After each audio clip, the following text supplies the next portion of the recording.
Some people still refuse to call Tom Brady the GOAT. They say he was carried by great defenses, lucky breaks, in a system built just for him. But if that's true, why didn't anyone else win 7 Super Bowls? Why did he keep winning even when he switched teams at 43 years old? Love him or hate him, his career is something we may never see again. So was it all just luck? Or was Brady simply the best to ever do it? Let's find out. Tom Brady wasn't supposed to be great. He wasn't even supposed to be good. In 2000, when the NFL draft rolled around, almost nobody cared about him, and he sat at home watching player after player get picked while his name stayed off the board. By the 6th round, he couldn't take it anymore. He left the house just to clear his head. Then with the 199th pick, the New England Patriots finally called. It wasn't a big moment. No cameras, no celebration, just relief that he wouldn't have to figure out a backup plan for his life. And honestly, if you saw him back then, you wouldn't have been impressed either. He ran the 40-yard dash in 5.28 seconds, one of the slowest times for a quarterback ever. Scouts said he was too skinny, no arm strength, no mobility. One report straight up called him a system player who would struggle if things broke down. The Patriots didn't draft him because they thought he'd be a star. He was just a late-round flyer, a guy to fill a roster spot.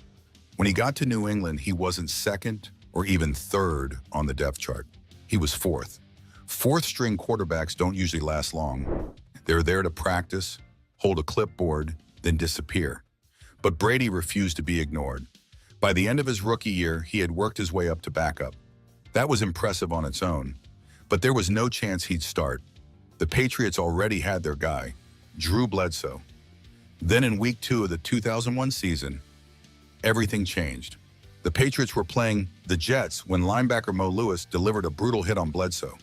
It wasn't just a big hit. It sent Bledsoe to the hospital with internal bleeding. His season was over. Brady was in. Most people expected him to struggle. He had barely played in the NFL. He wasn't a top pick. He was just a backup trying to hold things together. But that's not what happened. In his first start, he led the Patriots to a 44-13 win over the Colts. Over the next few weeks, he kept proving himself. When Bledsoe was healthy again, head coach Bill Belichick had a choice. Go back to the veteran or stick with the unknown kid. Belichick chose Brady. That move changed everything. Brady led the Patriots to the Super Bowl that year against the St. Louis Rams, a team that was supposed to crush them. The Rams had the most explosive offense in the league. They were called the greatest show on turf. But Brady didn't flinch. With the game tied and less than 2 minutes left, he led a drive that set up the game-winning field goal. The Patriots won their first Super Bowl. That was just the beginning. Over the next 20 years, Brady won 7 Super Bowls, 5 Super Bowl MVPs, 3 league MVPs. He broke records, built a dynasty in New England, then left and won another championship in Tampa Bay just to prove he could do it somewhere else. Tom Brady's 2008 season ended almost as soon as it started. It was the Patriots' season opener against the Chiefs. First quarter, everything seemed normal until Chiefs safety Bernard Pollard dove at Brady's left knee. The hit was ugly. In an instant, his ACL and MCL were torn. The entire stadium knew it was bad. Brady, who had started 128 games in a row, was helped off the field. Just like that, the season was over for him. For the Patriots, this was a nightmare. The year before, they had gone 16-0 in the regular season. They were favorites to win it all again. But now their leader was done. Brady had surgery and started rehab, but it wasn't smooth sailing. He battled an infection after the operation, which only made things harder. Still, he kept going. Every single day was about getting stronger, pushing through the pain, and making sure he came back better. And when he finally stepped back on the field in 2009, he didn't just play, he reminded everyone who he was. His first game back, the Patriots were down late against Buffalo. With the game on the line, Brady did what he always did. He led a comeback, throwing 2 clutch touchdowns in the final minutes to seal the win.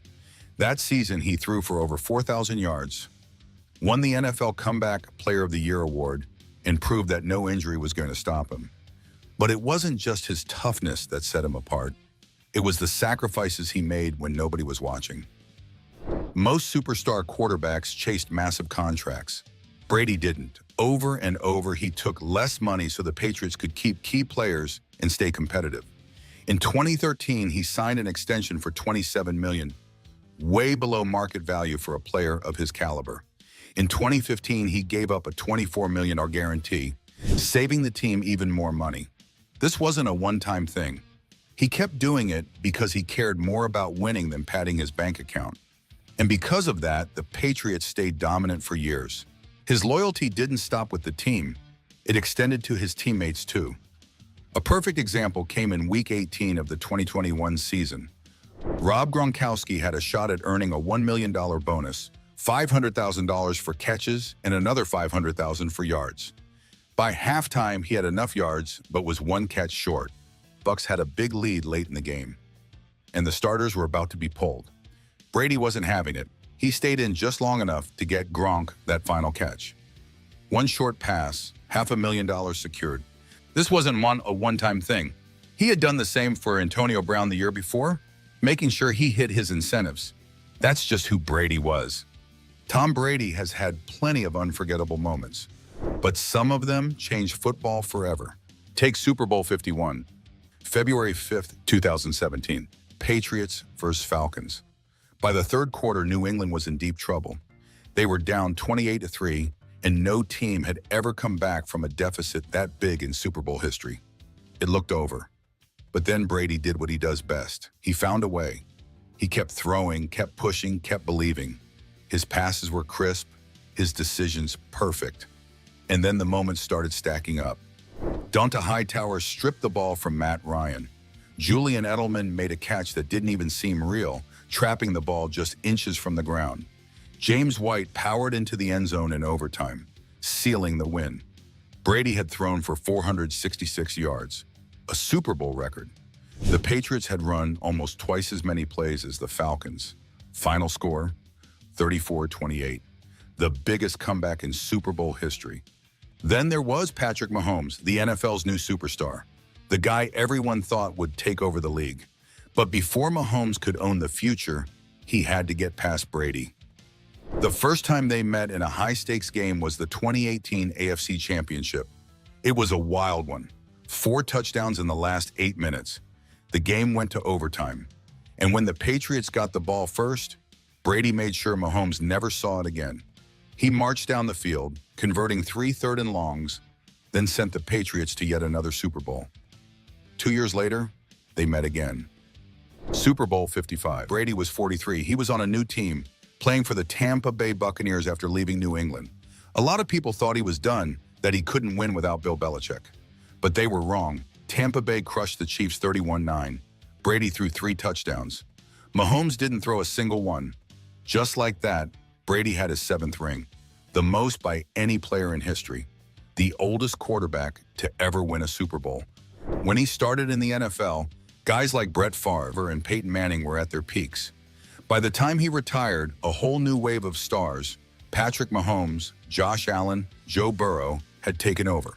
But even in his last years, he was still competing at the highest level. The records speak for themselves. Brady threw 649 touchdown passes, the most in history.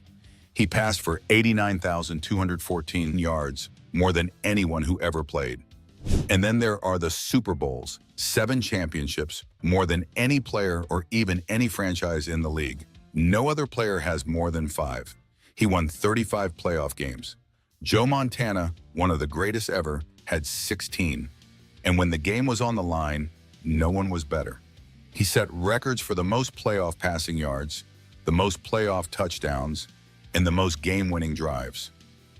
But what made Brady different wasn't just the stats. It was how long he dominated.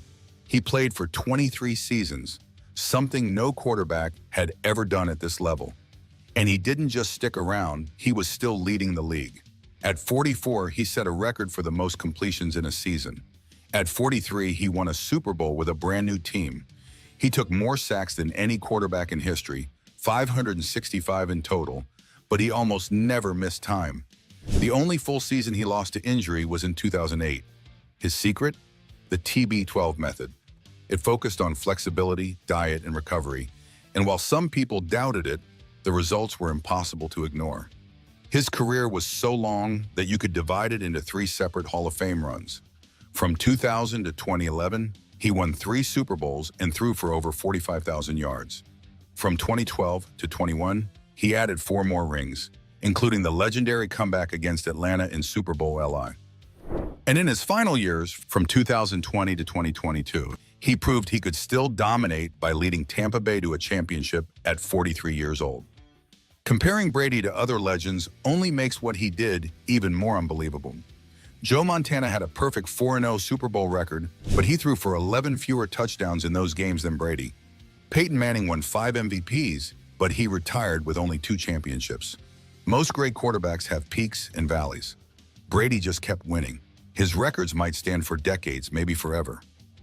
But even if someone comes along and breaks them, there's one thing they won't be able to match: his impact on the game. He wasn't just the best quarterback of his time, he was the best ever.